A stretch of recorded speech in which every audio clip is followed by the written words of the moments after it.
জয় জয়কার হবে। এসব তথ্য অনেকে জানে না।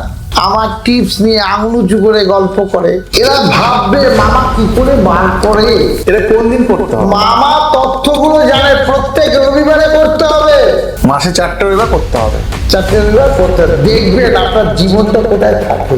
যারা যারা সূর্য কবচ নেবেন তাদের সাথে শোধন করা থাকবে, কিন্তু যারা এলাকা থেকে এই কবচ নেবেন তাদের বলবেন পরিশোধন করা দিন।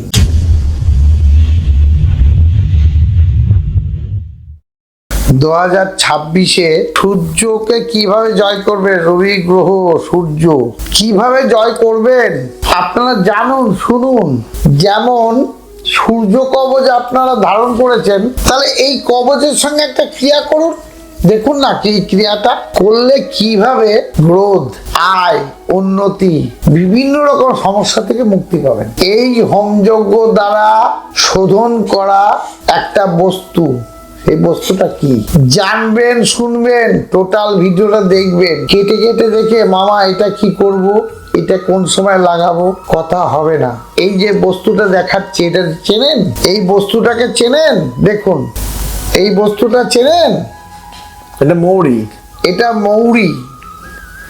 এই মৌরি দিয়ে তামার ঘটির মধ্যে সূর্যকে ধরুন সকালবেলা তামার ঘটির মধ্যে বা আগের দিন রাত্রেবেলা 2-4টে মৌরি দিয়ে দিলেন। সূর্যের দিকে তাকিয়ে যে ব্যক্তি তামার ঘটি থেকে সূর্যের কোনো গাছের গোড়ায় দেবে তার জয় জয়কার হবে। এসব তথ্য অনেকে জানে না। আমার টিপস নিয়ে আঙুল উঁচু করে গল্প করে। এরা ভাববে মামা কি করে বার করে। এটা কোন দিন করতে হবে? মামা তথ্যগুলো জানে প্রত্যেক রবিবারে করতে হবে। মাসে 4টে রবিবার করতে হবে। 4টে রবিবার করতে হবে। দেখবেন আপনার জীবনটা কোথায় থাকে। সেটা কতদিন জানতে হবে, শুনতে হবে, বুঝতে হবে। মিনিমাম 3 মাস, মানে 12টা রবিবার করতে হবে আমাকে। একদম আপনি করুন। এটা তো আমরা দেবো সাথে, সেটা তো আমরা দেবো। যারা যারা সূর্য কবচ নেবেন তাদের সাথে মৌরি শোধন করা থাকবে, কিন্তু যারা এলাকা থেকে এই কবচ নেবেন তাদের বলবেন যে মৌরি শোধন করা দিন।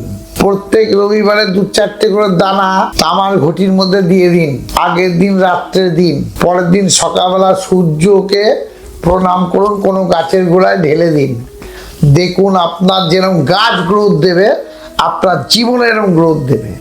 আমার একটা ভাগ্নি বা নাতনি দুজন মিলেই প্রশ্ন করেছে, মামা আপনি তো বাপিলারি হয়ে যাচ্ছেন। বাপিলারি তোমরা বানিয়েছো, এর জন্য হয়ে যাচ্ছি।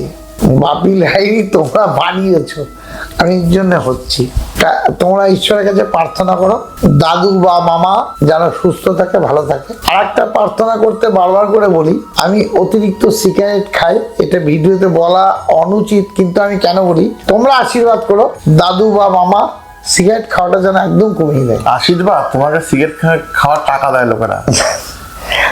আমাকে ফোন করে বলে, দাদা মামার জন্য 200 টাকা পাঠালাম, মামাকে 3 প্যাকেট সিগারেট কিনে দেবেন। কেন? ও 3 প্যাকেট সিগারেট? এরা ভালোবাসে, প্রচন্ড ভালোবাসে, শ্রদ্ধা করে। কেন? অরুণাচল প্রদেশ থেকে পাঠায় তো, অরুণাচলে মাসে মাসে ও 1500 টাকা করে পাঠায়। প্রত্যেক মাসে অরুণাচল থেকে আমার একটা জামাই আছে, আমাকে টাকা পাঠায় সিগারেটের।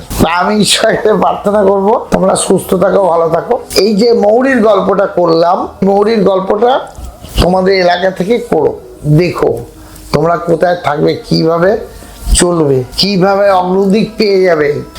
ধার দেনা, শত্রু কেউ থাকবে না। কেন? সূর্য যখন কর্ণকে দান করে, তোর তো অনেক শত্রু তোকে মেরে দেবে। কিছু দাও, তুই কিছু দিয়েছিল এই কবচ, কেউ মারতে পারবে না, তুই এই কবচ ধারণ কর। সত্যি যখন মহাভারতের সেই গল্প তুমি সেই করছিলে, যখন কর্ণ বাণ মারছে তখন অর্জুনের যে তোমার রথটা সেটা একটুখানি পেছুচ্ছে, তখন কৃষ্ণ অর্জুনকে বলে যে তোমার রথ তো পিছিয়ে যাচ্ছে, দেখেছো? তখন অর্জুন বলছে, হ্যাঁ কোথায় পেছচ্ছে, ওই তো একটুখানি পেছচ্ছে। আর আমি যখন কর্ণকে মারছি তখন কতটা পিছিয়ে গেল দেখলেন? তখন কৃষ্ণ বলল যে দেখো আমি তোমার সাথে রয়েছি, তোমার পতাকার ওপরে হনুমান রয়েছে, তোমার রথ তবুও পেছাচ্ছে, কই কর্ণের সাথে কেউ নেই। তাহলে ও কেন, মানে ও তাহলে কি করে বুঝতে পারছো? এইটাই গল্প। মানে ওর কবজের কত গুণ ছিল।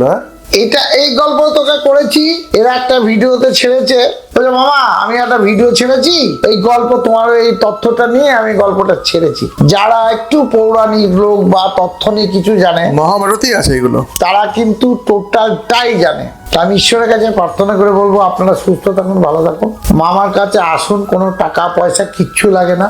যারা অনেক রকম সমস্যার মধ্যে আছেন, ঈশ্বরের কাছে প্রার্থনা করে আমি বলবো আপনার এলাকা থেকে এই সমস্যা থেকে মুক্তি পান। সূর্য কবচটা 19শে ডিসেম্বর হবে। অনেক অনেক যারা অর্ডার দিতে চাইছে 19 তারিখ লাস্ট বিকেল 5টা অবধি কিন্তু আমি অর্ডার নেব, তারপর নেব না। 5টা হলে হবে না, জিনিস জোগাড় করা যাবে না। 3টে, বিকেল 3টে, বিকাল 3টার মধ্যে 19 তারিখ বিকেল 3টে অবধি নেব, তারপরে কিন্তু আমি নেব না। যারা দিতে চাইছেন স্ক্রিনে দেওয়া যে নাম্বার রয়েছে তাতে আপনারা যোগাযোগ করুন, আমি ফোন ধরবো, আপনাদেরকে যা তথ্য দেওয়ার আমি দেবো।